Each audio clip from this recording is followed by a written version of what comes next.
सबसे पहले शरफुद्दीन अहमद साहब, 11 राज्यों में दबिश, 106 हिरासत में लिए गए।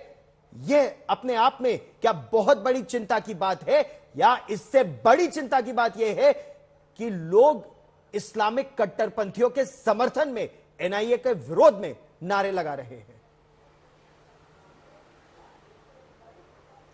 जनाब, आपकी पूरी नैरेटिव मैंने सुनी और वो किस कदर तैयारी आपकी थी उसका जवाब यहाँ से शुरू करता हूँ कि जो आज अनुराग ठाकुर ने बयान दिया कि ये जो टेलीविज़न चैनल्स हैं इनकी डिस्क्रेडिट इसलिए हो रही है कि वो इम्पार्शल नहीं है, बहुत पार्शलिटी होती है सर। वो हमारे दर्शक तय करेंगे, ना वो अनुराग ठाकुर तय करेंगे, ना आप तय करेंगे, वो हमारे दर्शक तय करेंगे।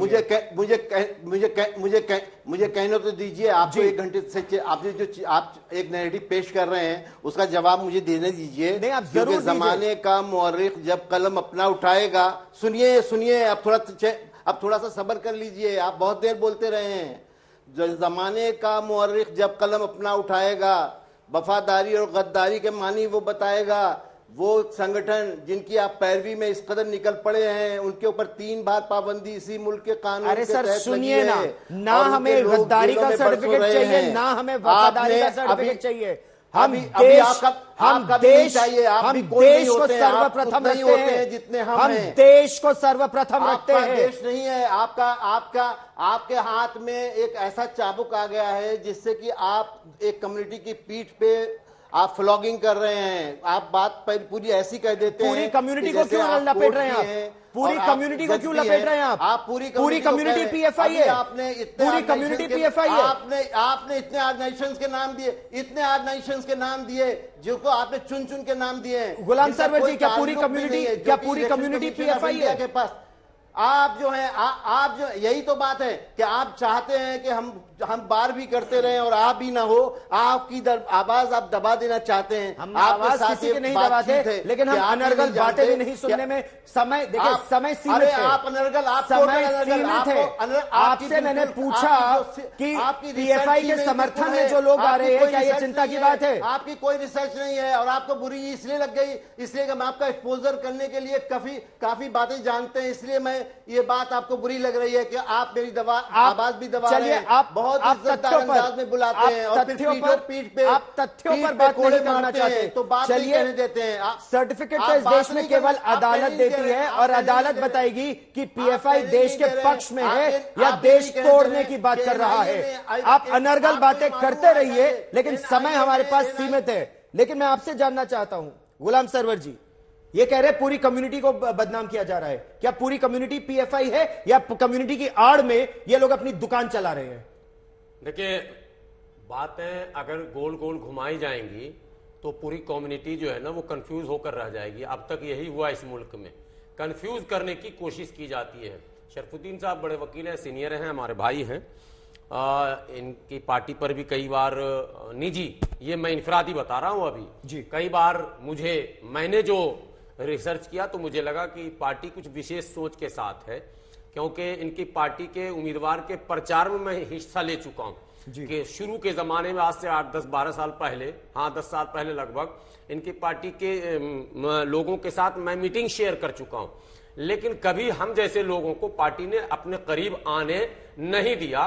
पार्टी को यह लगा कि इसकी सोच जो है कुछ अलग है, प्रोग्रेसिव है, या वास्तविक इस्लाम है, या जो भारतीय मुसलमानों की सोच है वो है। ये मैं अब निजी बात कर रहा हूं, इसको मैं कम्युनिटी से नहीं जोड़ रहा हूं। लेकिन इन्होंने ये अब विक्टिम कार्ड खेलेंगे कि आप कम्युनिटी की निशान, आप ट्रांसपेरेंट अगर होते, आपके आय व्यय का स्रोत अगर ओपन होता, खाता अपडेट होता, सरकार की नजर में सब कुछ अगर होता, तो आज ईडी क्यों आपके दरवाजे पहुंचती? और आज पहली बार नहीं पहुंची है, ईडी ने इससे पहले भी कार्रवाई की है। आप सफाई कोर्ट में दीजिए। जनता में एक मैसेज जाना चाहिए कि चाहे कोई भी संगठन हो, चाहे वो रिलीजियस हो, सोशल हो, कोई भी हो, मैं तो कहता हूं पॉलिटिकल पार्टियों को भी, आपको हर हाल में पारदर्शिता दिखानी पड़ेगी। और नियम बने हुए इस देश में, और नियम का पालन, हम सड़क पर स्वतंत्रता है सबको चलने की, तो इसका क्या मतलब? आपके पास आरसी नहीं है, आपके पास लाइसेंस नहीं है, आप सीट बेल्ट नहीं लगाए, आप रेड लाइट जंप कर देंगे, तो आपको अगर ट्रैफिक पुलिस रोकेगी तो आप विक्टिम कार्ड खेलेंगे कि हम मुसलमान इसलिए रोक दिया गया। और आपको नियम का पालन करना है, और ये कार्रवाई नियम के विरुद्ध चलने के कारण हुआ। और एक बात अगर 10-5 सेकंड और कि मुस्लिम नौजवान जो सबसे ज्यादा इंटेलेक्चुअल, जो ब्रिलियंट, और क्या क्या शब्द आप मैंने सबसे तेज तर्राक बच्चों पर इनकी नजर जाती है, और जो बच्चे आईएएस, आईपीएस, आईएफएस, आईआरएस बन सकते थे, उन बच्चों को बरगला कर और उनको इन्होंने वो पाठ पढ़ा दिया कि वो अब अपनी पढ़ाई को भी छोड़ रहा है। उसको लग रहा है कि इस देश में अब आर पार का मामला होना।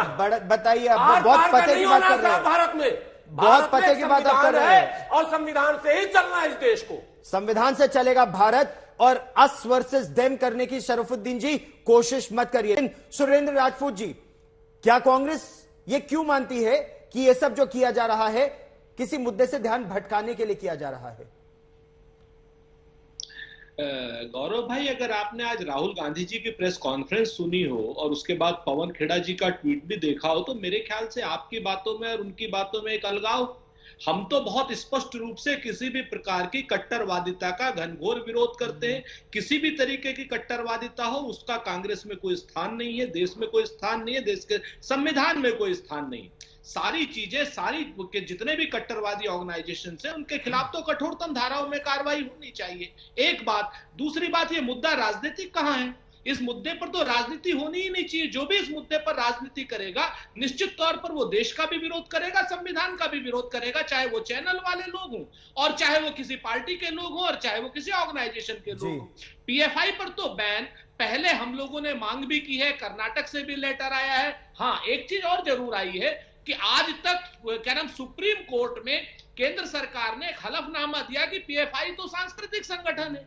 हम तो कहते हैं कि जितने भी कट्टरवादी सोच है, चाहे वो किसी तरफ की हो, कट्टरवादी सोच का देश के समाज में और राजनीतिक नेतृत्व में कोई स्थान नहीं होना चाहिए। चलिए, छापेमारी हुई है, सुरेंद्र राजपूत जी, बहुत अच्छा लगा आपकी ये बात सुनकर, बहुत अच्छा लगा आपकी ये बात सुनकर कि अगर कोई कट्टर सोच है इस तरह की तो कार्रवाई होनी चाहिए। संगीत रागी जी, लेकिन आरोप बार बार यही लगता है कि जब मुद्दा महंगाई का हो या अनएम्प्लॉयमेंट का हो, तो तब पीएफआई पर कभी रेड हो जाती है, कभी मदरसा का सर्वे हो जाता है, कभी उस समय फिर इस तरह की कार्रवाई हो जाती है कि वक्फ बोर्ड का सर्वे होगा।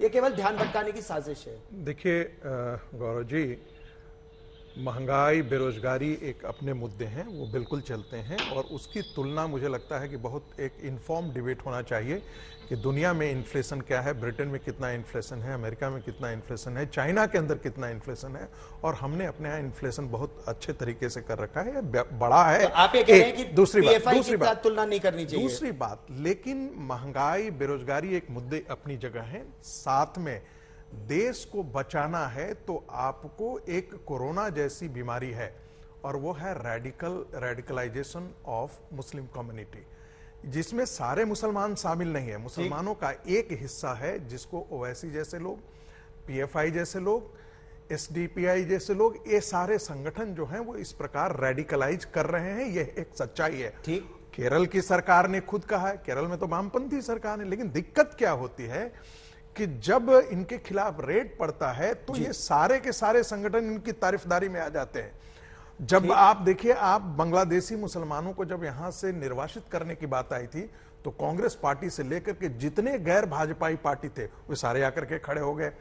जब सीएए आया, ये जो उपाध्यक्ष है एसडीपीआई के शरफुद्दीन अहमद साहब, वो क्या कह रहे हैं कि ये केवल उनको, और वो ये कह रहे हैं एसडीपीआई को नहीं या पीएफआई को नहीं, सभी मुसलमानों को अदर करने की साजिश है। देखिए, मेरे साथ विक्रम सिंह जी जुड़ रहे हैं। 10 सेकंड में बात कर दूं जी। पीएफआई अलग है, मुस्लिम समाज अलग है। सारे मुस्लिम समाज के लोग जो हैं पीएफआई के हिस्से नहीं है। ठीक है, एक। और दूसरी बात, हैरानी ये होती है कि कांग्रेस पार्टी जो राष्ट्रीय पार्टी है वो कहती है हम आतंकवाद और सारी कट्टरता के खिलाफ हैं, लेकिन बंगाल में चुनाव जब लड़ने जाते हैं तो डॉक्टर विक्रम सिंह, पीएफआई को टारगेट किया जा रहा है, गलत टारगेट किया जा रहा है। ये उपाध्यक्ष है एसडीपीआई के शरफुद्दीन अहमद, ये उनका कहना है। क्या उत्तर देंगे आप डॉक्टर विक्रम सिंह?